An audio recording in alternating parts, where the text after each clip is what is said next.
Kia ora. Are you here to learn about writing your life story, memoir, or family history? If you are, you've come to the right place.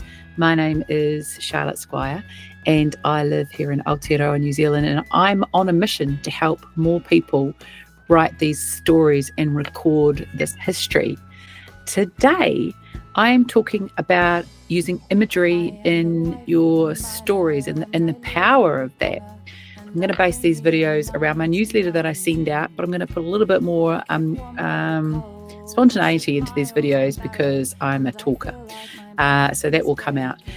So over the weekend, I headed south from where I am to Greymouth. It's about a 5-hour drive because I ran a memoir workshop called Beginner's Guide to Writing Your Workshop in Greymouth. Kia ora, Greymouth ladies, if any of you are watching this video. So it's just always such a pleasure to go and meet people in person at these things. And I do a lot of work online, but I love people. So this sort of thing really lights me up. A friend and I went down there on a bit of a roadie and we hung out at a gallery. I'll put the photo in here, down in Greymouth. And I presented my workshop to around a dozen ladies with a strong interest in writing their stories. And as usual, every single person had a different story that they wanted to write. You know, some people are more wanting to gather their family history together and record that now. And one of the people definitely had some extraordinary family history, and she was sort of the last person to hold that. It's a very typical thing to happen in New Zealand here.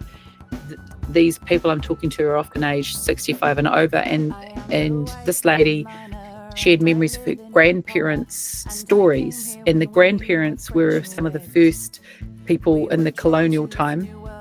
That's when Europeans were colonising New Zealand in the, around 1840s, 50s, 60s, 70s, when they were coming in and settling in New Zealand. So she had a lot of those stories from that time to share, and she wanted to record them. Which she was doing, which was amazing. And it's a very typical thing that I often find. So this generation now, if you're someone who's aged around that, 65, 85 or even older, you have some precious stories because they'll be lost when you go. And so she was one of these people. And what I was reminded of and what I want to talk about today was the power of imagery. So one woman spoke about a conversation she had with a lady in her 90s who had an old photograph on her wall, and the lady looked at that photograph and she actually told the story of what happened just beyond the frame of that photograph. And she spoke about ships coming into the harbour and what was going on at that time. And the story was so fascinating and filled. I was there with her. And another woman spoke about, I loved the lines, I even got her to email them, her toes laced through diamond wire as she stood on a bridge. And she was dropping flowers down to an eel-filled creek. And it just took me into that moment with her barefooted on that bridge. I could feel the heat of the wood beneath my feet. And that's a very sort of typical scene, I guess, that I did as well as a growing up here in New Zealand. I remember doing the same, being on a bridge over a creek in the hot. I could feel the hot sun. We were all very barefooted here, and there are loads of eels in Kiwi creeks, and they were a little bit scary and a little bit exciting at the same time.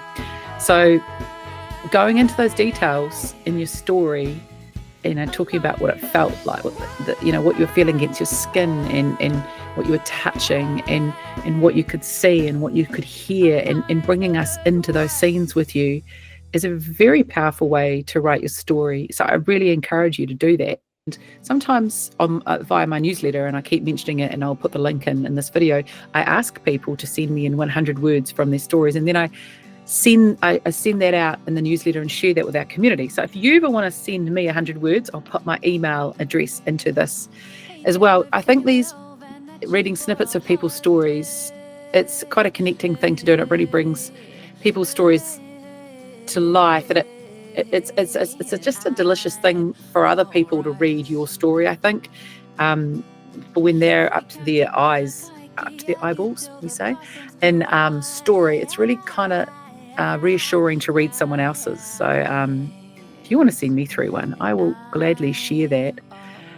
providing it's, ethical, legal, doesn't have hate crime in it, that kind of thing. So, yeah, that's all I wanted to say today. Take your reader into your story with you. Don't hold back on what was the details of what was going on around you when you're writing about those moments.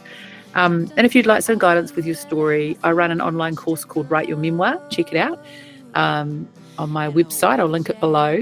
And we're about to go into a pre-Christmas special because I'm really trying to encourage more people to gear up to write their memoirs in 2025. I'm going to discount it. Never discounted it this much. It's not going to be something I do often, by 50%. So come and join me. Come and join the other people on the course. You get around 40 lessons. You get to be part of a community on Facebook, and you get my support. You'd be surprised at the amount of people that don't finish their stories, just never finish them. So if you want to be one of those people that actually get that story finished, start now. It takes longer than you think it will, trust me. I'm going to sign off now. Have a great day, and let me know if you have any comments or questions. That'd be amazing to hear from you. Okay, bye.